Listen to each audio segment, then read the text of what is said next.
Hello and welcome to the Using Monoclonal Antibodies revision video from scienceworksheets.co.uk. Please like, subscribe and comment to support the channel. We have many uses for monoclonal antibodies. Pregnancy tests. Laboratories use monoclonal antibodies to measure the levels of hormones and other chemicals in the blood or to detect pathogens. Monoclonal antibodies are used in research to locate specific molecules, and they're used in research to identify specific molecules in a cell or tissue by binding to them with a fluorescent dye. Monoclonal antibodies can be used to treat some diseases. So, for instance, cancer can be treated when the monoclonal antibody is bound to a radioactive substance, a toxic drug or chemical which stops the cancer cells growing and dividing, and the monoclonal antibody will then deliver the substance to the cancer cells without harming other cells in the body. Monoclonal antibodies are lab-made antibodies that target one specific antigen. Antigens are molecules usually found on pathogens, cancer cells, or other disease cells. The monoclonal antibodies will only bind to the cells with a target antigen. This leaves healthy cells mostly untouched. And given appropriate information, you may have to describe how a test or treatment works. Let's look at some examples.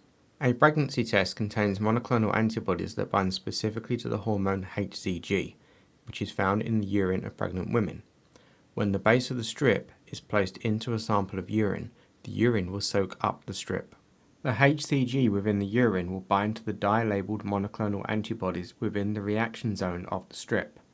These dye-labeled monoclonal antibodies with HCG will then bind to the immobilized monoclonal antibodies that form part of the test zone to form a blue test line. The blue test line at the test zone, if present, will indicate the pregnancy has occurred. Dye-labeled monoclonal antibodies that did not bind to any HCG will bind to immobilized antibodies in the control zone to form a blue control line. The control line is designed to prove that the test has worked.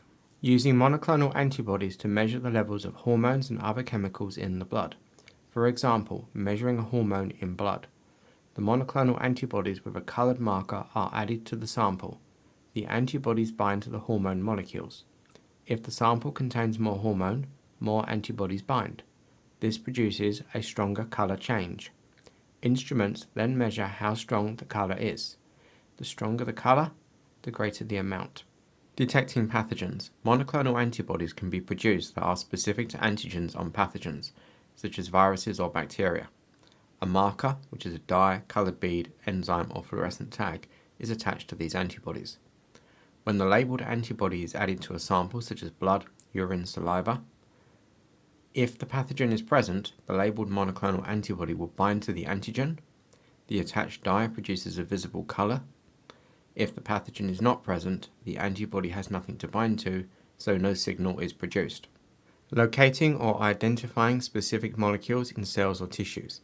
Scientists make monoclonal antibodies that are specific to one molecule, e.g. a protein in a cell. They attach a fluorescent dye to the antibody. When they add these antibodies to a cell or tissue sample, the antibodies bind only where that molecule is present. Under a microscope, the dyed areas glow, showing the exact location. Treating diseases. Treating cancer with monoclonal antibodies. Identify an antigen that is only found on the surface of the cancer cells. Produce a monoclonal antibody that binds specifically to that antigen. Attach a treatment substance to the antibody, such as a toxic drug, a radioactive particle, or a chemical that stops cell division. Inject that antibody into the patient. The antibody will bind to the antigen on the cancer cells, delivering the treatment directly to them, and the cancer cells are killed, whilst the healthy cells are mostly unaffected. Ethical considerations of monoclonal antibodies. For animal use, many monoclonal antibodies are initially produced using mice, which raises questions about animal welfare. Treatments for monoclonal antibodies can be very expensive, so not everyone can afford them. There are safety risks, because side effects from monoclonal antibodies can be serious. Some may provoke immune reactions. And medical priorities. Should limited resources go to expensive monoclonal antibody treatments or other healthcare needs? Advantages of monoclonal antibodies. Specific targeting, so they only bind to cells with a target antigen, reducing damage to healthy cells. Lots of different applications, so they can be used for treatment, diagnosis, prevention of diseases. They are effective in treating difficult diseases, such as cancers, autoimmune, and they reduce the need for wide-ranging treatments. Sometimes you get fewer side effects than traditional chemotherapy or other drugs. They can also be used to detect disease, so they can be used for things like pregnancy tests or detecting specific pathogens, making diagnosis quicker. Disadvantages of monoclonal antibodies. They can cause side effects like fever, rashes, or severe immune reactions. They're expensive to manufacture, so treatment costs are very high. They've got a complex production process, which often requires animals such as mice and sophisticated labs. There's ethical concerns with the use of animals and questions about the fairness in resource allocation due to the cost of these monoclonal antibodies. Thank you for watching. See our revision notes, the link is in the description.